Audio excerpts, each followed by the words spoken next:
नमस्कार, स्वागत है आप सभी का। आप देख रहे हैं न्यूज 18 मध्य प्रदेश छत्तीसगढ़। मैं हूं अपर्णा। मौसम वक्त हो गया है मध्य प्रदेश की महाडिबेट का।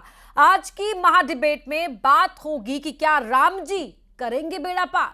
अयोध्या में रामलला की प्राण प्रतिष्ठा हो चुकी है, लेकिन राम मंदिर पर सियासत अभी भी जारी है। बीजेपी ने राम मंदिर दर्शन अभियान शुरू किया है। विपक्ष को इस पर भी आपत्ति है। कांग्रेस राम दर्शन यात्रा को सियासी बता रही है। लोकसभा चुनाव से पहले मंदिर का मुद्दा भुनाने का बीजेपी का स्टंट करार दे रही है। तो बीजेपी कह रही है कि कांग्रेस की सोच ही राम विरोधी है।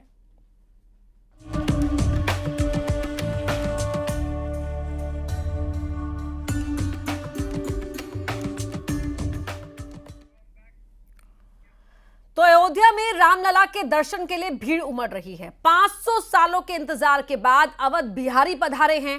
भक्त तो खुश हैं, गदगद हैं। बीजेपी भी अभिभूत है। भले ही मंदिर निर्माण का फैसला सुप्रीम कोर्ट से आया, लेकिन क्रेडिट बीजेपी को मिल रहा है। अब बीजेपी की मंशा है कि राम लहर लोकसभा चुनाव तक यूं ही जारी रहे। अगर ऐसा हुआ तो जीत की हैट्रिक लगाना और भी आसान हो जाएगा। रामलला की प्राण प्रतिष्ठा तो हो गई, लेकिन मंदिर के मुद्दे पर बीजेपी अभी खबरों में बनी रहेगी। वजह है बीजेपी की राम दर्शन यात्रा।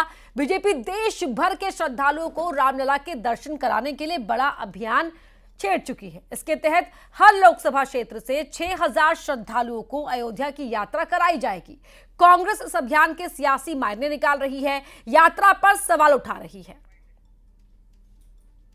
भारतीय जनता पार्टी जो संवैधानिक व्यवस्था है उसका आदर करे और दर्शन भी कराए भगवान के और राम राज्य की स्थापना भी करे। आज जो है लोगों के आरक्षण पर खतरा है, लोगों की जो है रोजी पर खतरा है, आजीविका पर खतरा है, महंगाई है, बेरोजगारी है। ये तो रामराज के काम है, ये क्यों नहीं हो रहे हैं? तो रामचंद्र जी के दर्शन मात्र से रामचंद्र जी की नीतियों का लागू होना तो आवश्यक है नहीं। तो भगवान राम की जो नीतियां थी कि जहां पर हर आदमी सुखी हो, हर आदमी एक दूसरे से प्रीति करे, उनकी स्थापना में भारतीय जनता पार्टी कब आगे बढ़ेगी ये उसे बताना चाहिए। देखिए, ये देश का सौभाग्य है कि 500 वर्ष लंबी लड़ाई आज पूरी हुई और देश राम मंदिर बनते हुए भी देख रहा है और रामलला विराजमान हो भी गए हैं। तो प्रत्येक राम भक्त रामलला के दर्शन करने जा रहे हैं। तो मुझे लगता है कि इसमें राजनीति नहीं, क्योंकि राम राजनीति और सत्ता का विषय नहीं है, राम आस्था का विषय है। और जिस देश की आत्मा में राम बसते हैं तो राम से राजनीति को नहीं जोड़ना चाहिए। ये भक्ति और आस्था का विषय है। तो बीजेपी लोकसभा चुनाव से पहले राम दर्शन यात्रा जैसे अभियान के जरिए लोगों तक पहुंचने के अभियान में जुटी है, लेकिन गठबंधन के सामने अस्तित्व का संकट मंडरा रहा है। गठबंधन के सबसे मजबूत आधार कहे जाने वाले नीतीश कुमार वापस एनडीए में आ चुके हैं। कांग्रेस राम मंदिर से लेकर बिहार में खेला तक सिर्फ जुबानी जमा खर्च ही कर रही है। केवल बिहार में नहीं हो रहा है, पूरे देश में खेला हो रहा है। क्योंकि आप देख रहे हैं कि भारतीय जनता पार्टी में जब से नरेंद्र मोदी जी प्रधानमंत्री बने हैं,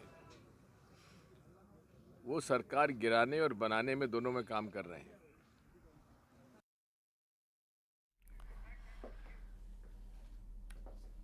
तो मध्य प्रदेश की महाडिबेट में आज हम पूछेंगे कुछ अहम सवाल। पहला सवाल क्या है, आइए वो देख लेते हैं। पहला सवाल है, बीजेपी की राम दर्शन यात्रा क्या मिलेगा चुनावी फायदा? देख लेते हैं पहला सवाल, बीजेपी की राम दर्शन यात्रा से क्या मिलेगा चुनावी फायदा?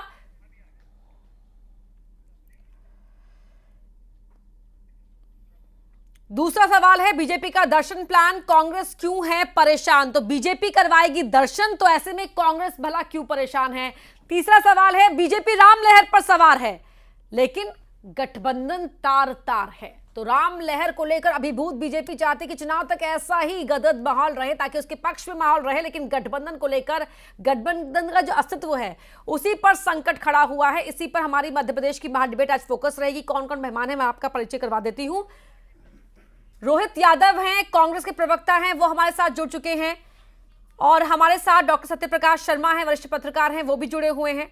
प्रकाश हिंदुस्तानी राजनीतिक विश्लेषक, वो जुड़ेंगे थोड़ी देर में।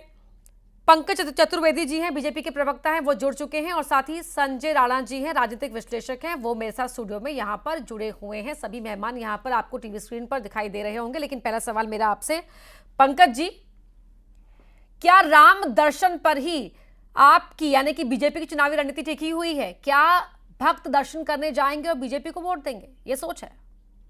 देखिए अपर्णा जी, राम यदि कांग्रेस को लगता है कि भुनाने के विषय है तो ये कांग्रेस की बौद्धिक दिवालियापन है। राम तो भाने के विषय है और राम दर्शन यानी राम फिलॉसफी की हम बात कर रहे हैं। हम उस दर्शन की बात कर रहे हैं जो रामराज की बात करती थी। रामराज क्या? सबका साथ, सबका विकास, सबका विश्वास और सबका कल्याण। वसुदेव कुटुंबकम, पूरी धरा हमारा परिवार है, प्राणियों में सद्भावना हो, विश्व का कल्याण हो, अधर्म का नाश हो, यही रामराज है और यही रामराज का राम जी का दर्शन है। पर वो कांग्रेस पार्टी जिसकी रुचि तुष्टीकरण में है, जो 47 के पहले बंटवारा करती थी, 47 पर देश बांट दिया, उसके बाद जाति बांटी, समाज बांटा, धर्म के आधार पर लोगों को बांटा और सत्ता की लूट करी, उन तुष्टीकरण करने वालों को जब भी रामराज का विषय आता है, राम काज आता है, पेट में दर्द होता है, ये विरोध करते हैं। इनके नेता दिग्विजय सिंह जी को हिंदू आतंकवादी, भगवा आतंकवाद नजर आता है। मंदिर काज में जितने रोड़े यदि किसी ने असुरों की प्रवृत्ति के समान कांग्रेसियों ने अटकाए, कहीं दुनिया में नहीं है। वो तो 14 वर्ष का वनवास था, पर उसी राम का ये 500 वर्ष का वनवास पूर्ण हुआ है। यानी कि राम काज करीबे को आतुर आप लोग हैं। लेकिन रोहित यादव जी, जरा बताइए, प्राण प्रतिष्ठा को लेकर सवाल उठाए, कार्यक्रम के आयोजन को लेकर कांग्रेस ने, दर्शन करने नहीं गए उस दिन। लेकिन अगर बीजेपी का दर्शन प्लान है, अगर ये उनकी चुनावी रणनीति का हिस्सा है, तो कांग्रेस को ऐतराज क्या है? कांग्रेस को कौन रोक रहा है? देखिए, कांग्रेस कोई धर्म ध्वज वाहक नहीं है, हिंदू धर्म या किसी भी धर्म के लिए। हम सर्वधर्म में सद्भाव रखते हैं। रही बात जहाँ तक ये कहने की कि हम विरोध कर रहे हैं, तो मेरा मूलभूत सवाल है भाजपा के लोगों से, क्या शंकराचार्य जी महाराज को, जिस तरह से चारों मठों के शंकराचार्य जी ने, परम पूज्य सभी शंकराचार्य जी ने इस कार्यक्रम का जिस तरह से विरोध किया, क्या वो एंटी हिंदू हो गए? क्या वो राम राज्य नहीं चाहते? क्या वो राम के विरोधी हो गए? क्या वो हिंदुओं के विरोधी हो गए? क्या भाजपा ही सबको सर्टिफिकेट देगी या वही बताएगी कि अब शंकराचार्य कौन है? मैं तो शंकराचार्य की जगह भाजपा नहीं, वो तो 22 तारीख का मुद्दा हो गया और चारों को ऐतराज नहीं था। अभी मुक्तेशानंद जी जो हैं, उनका ऐतराज था। पुरी वाले जो शंकराचार्य जी हैं, उनको ऑब्जेक्शन किसी और चीज को लेकर था, कार्यक्रम के आयोजन को लेकर नाराजगी नहीं थी। बाकायदा प्रेस रिलीज जारी की गई है। मुझे ये बताइए, तो उन चारों शंकराचार्य नहीं, लेकिन रोहित यादव जी, डिबेट में हमें आगे बढ़ना होगा ना। 22 तारीख से पहले भी इन्हीं चीजों को लेकर आपकी पार्टी और आप लोग जो प्रवक्ता हैं, यही सवाल कर रहे थे, यही तर्क दे रहे थे। मैं अब ये पूछ रही हूँ, 2024 को नजर में रखते हुए क्या ऐतराज है? बताइए कि अगर बीजेपी का फोकस ये है कि राम लहर पर बीजेपी सवार रहे, चल रहा है। मेरा मूलभूत सवाल है, क्या राम राज्य आ गया है? क्या महिलाएं सुरक्षित हो गई हैं? लोगों को रोजगार मिल गया है? क्या सभी लोग यहाँ सुख शांति से रह रहे हैं? उनको मुफ्त शिक्षा जो मिल रही है, क्या मुफ्त स्वास्थ्य का अधिकार मिल गया है क्या सबको? ये मूलभूत सवाल राम राज्य के हैं जो आज भी पूछे जाने चाहिए। IMF ये आपने बात की ना कि मूलभूत सवाल जो आपके हैं वो आपको उठाने का रुपए का जो आपके ऊपर पूरा अधिकार है आपको, ठीक है। आपकी अर्थव्यवस्था डूबने जा रही है। क्या राम राज्य में अर्थव्यवस्था डूब गई थी?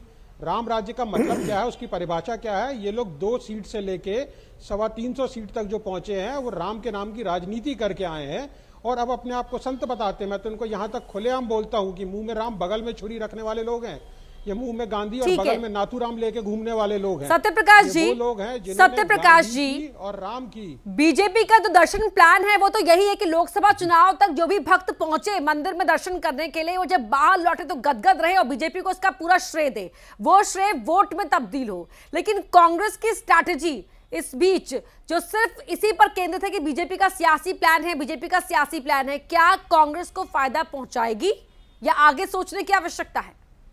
देखिए अपर्णा जी, आज के समय में इलेक्शन कोड ऑफ कंडक्ट नहीं है, इसलिए रिलीजियस मैटर पर कोई भी पॉलिटिकल पार्टी ये नहीं कह सकती कि फला पार्टी धार्मिक मुद्दे को लेकर जा रही है।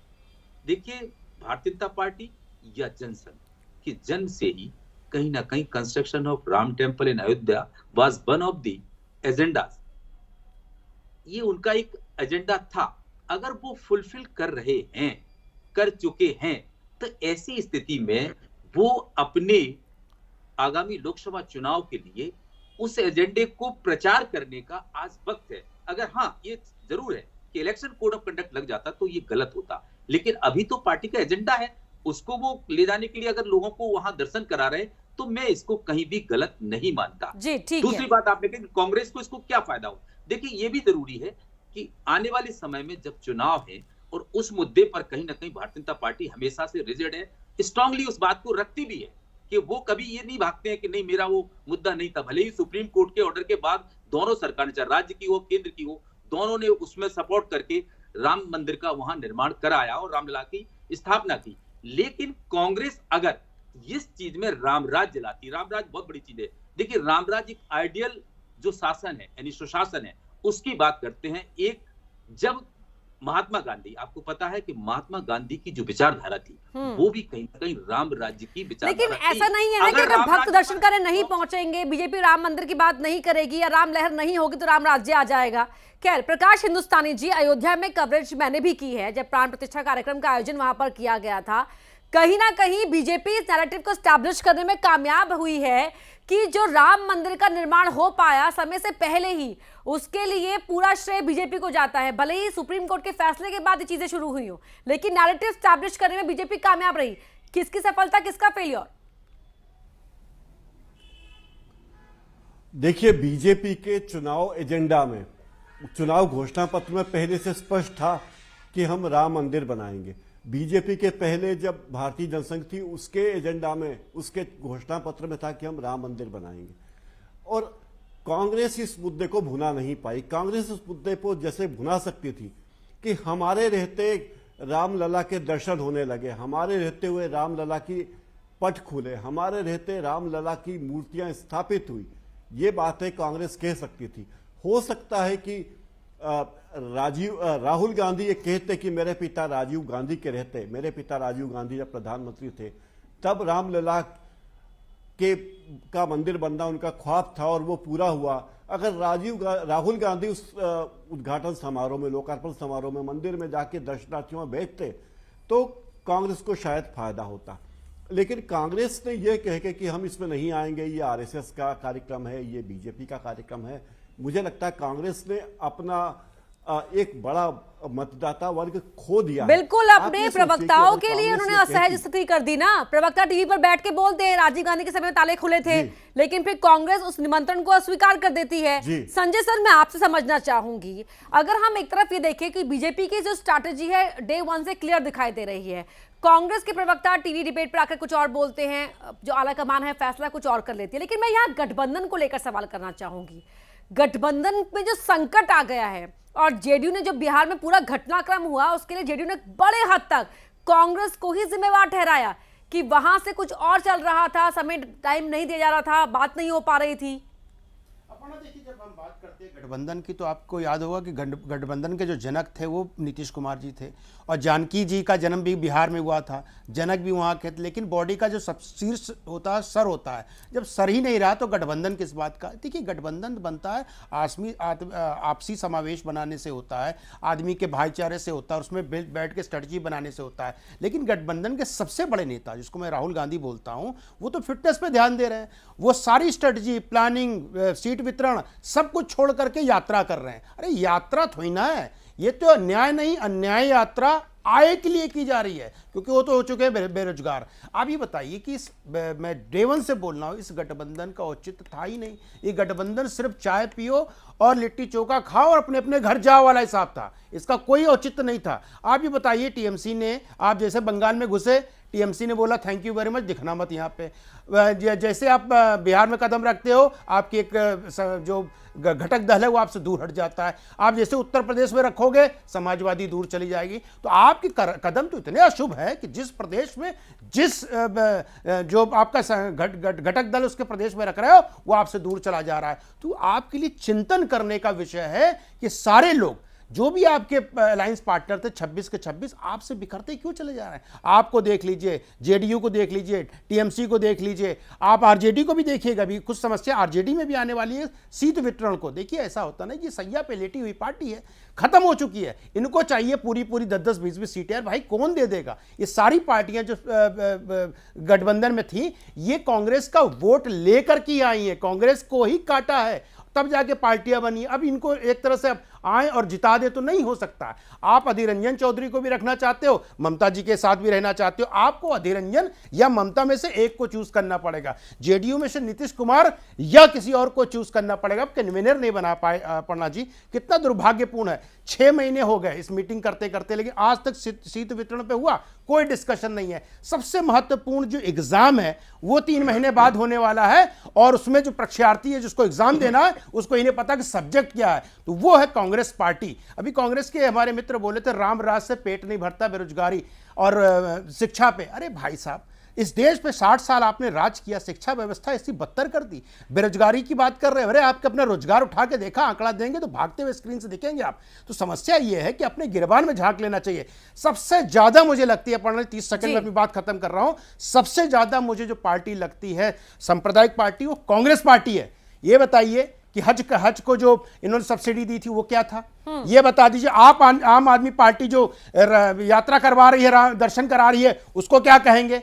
आप ये माइनॉरिटी कमीशन किसने बनाया? अरे कम से कम आपको अपने गिरबान में झांक के देखना पड़ेगा। आपने ही तुष्टीकरण की राजनीति चालू की देश में। अरे राम सबके, आपके भी हमारे भी, सब लोग हैं जो पूरा वर्ल्ड के राम है, लेकिन राम को आपने एक पार्टी जोड़ दिया, एक वर्ग से जोड़ दिया। आपको आकर के वहां पे धूमधाम से स्वागत करना चाहिए था। गोल कर लिया कि आपने पूरा मुद्दा उनके हाथ में पकड़ा दिया कि जो भक्त तमाम निकल कर आ रहे हैं बाहर, वो कह रहे हैं कि बीजेपी के राज में ही मंदिर बन पाए। रोहित यादव जी, आपका जवाब, आप कुछ कहना चाह रहे थे?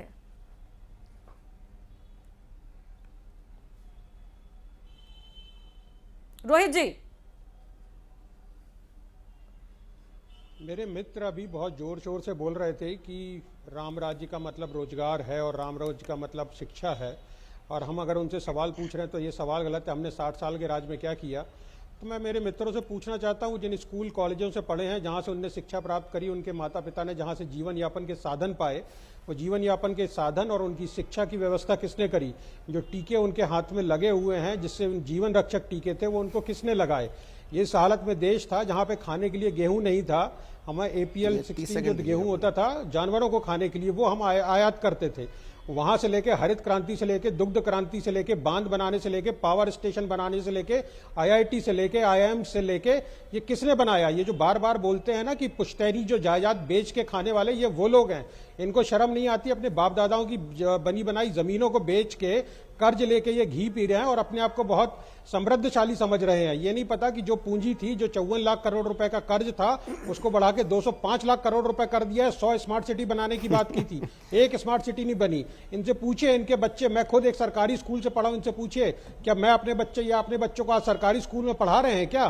किसी सरकारी अस्पताल में खुद इलाज कराने कभी जाते हैं क्या? आज तक कभी गए हैं? इनसे पूछिए कि इन लोग जब बेरोजगारी की बात करते हैं तो 45 साल में सबसे बड़ा बेरोजगारी दर अभी आज की डेट में है। तो बेशर्मी ओढ़ के 60-70 सालों में जो कांग्रेस गाड़ी को, देश की गाड़ी को आगे ले गई, रोहित जी, आपके हिसाब से वो बीजेपी पीछे ले गई है, डिरेल कर दिया गया है विकास की पटरी से। संजय सर, मैं आपके पास आऊंगे, लेकिन यहाँ पहले पंकज जी से जवाब ले लेते हैं। विकास की पटरी से डिरेल नहीं किया है, इन्होंने बेच खाया है देश को। सुन लीजिए यादव जी, देश का रेल बेच दिया इन्होंने, एयरपोर्ट बेच दिया इन्होंने।